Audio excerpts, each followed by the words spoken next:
हलचल भरे शहर के केंद्र में, जहां गगनचुंबी इमारतें ऊंची थीं और कारें अनथीन रूप से हॉर्न बजाती थीं, विनय नाम का एक जिज्ञासु बच्चा रहता था। विनय को शहर के हर इलाके की खोज करना और वहां के बारे में जानने का बहुत शौक था। एक दिन अपने घर के पास गलियों से घूमते हुए विनय ने कचरे के ढेर के पीछे छिपे एक अजीब दरवाजे को देखा।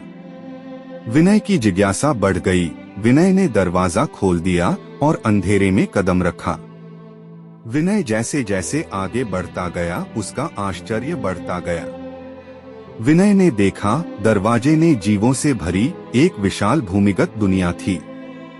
लंबी दाढ़ी के साथ छोटे छोटे जीव थे, झिलमिलाते पंखों के साथ शरारती परियां थीं, और यहाँ तक कि बात करने वाले जानवर भी थे जो सूट पहनते थे और ब्रीफकेस ले जाते थे।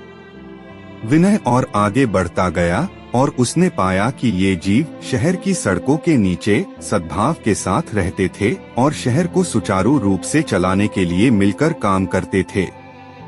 लेकिन वे इस बात से बहुत डरते थे कि कहीं पृथ्वी के ऊपर रहने वाले जीव उन्हें खोज न लें। उन्हें लगता था कि पृथ्वी पर रहने वाले जीव उन्हें और उनकी भावनाओं को नहीं समझेंगे और उन्हें नहीं स्वीकार करेंगे।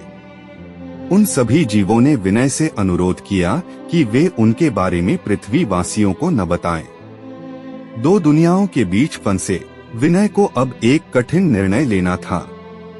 वह सोच रहा था कि क्या उन्हें गुप्त समाज के अस्तित्व को गुप्त रखना चाहिए, जैसा कि वहाँ के प्राणी उससे चाह रहे थे, या उसे अपनी दुनिया के लोगों को इन जीवों के विषय में बताना चाहिए। विनय ने दोनों ही दशाओं के परिणामों के बारे में विचार किया और फिर अंत में विनय ने गुप्त समाज के अस्तित्व को पृथ्वी के ऊपर की दुनिया के सामने प्रकट करने का बहादुर निर्णय लिया। वह पृथ्वी पर वापस आया और उसने पृथ्वी वासियों को उन जीवों और उनके द्वारा किए जाने वाले कार्यों के बारे में बताया।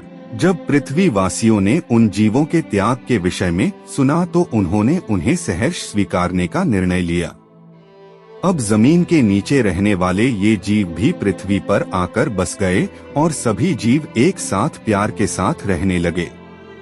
इससे विनय ने एक मूल्यवान सबक सीखा कि कभी कभी किसी भी बात को रहस्य रखने से अनपेक्षित परिणाम हो सकते हैं और ईमानदारी वास्तव में सबसे अच्छी नीति है।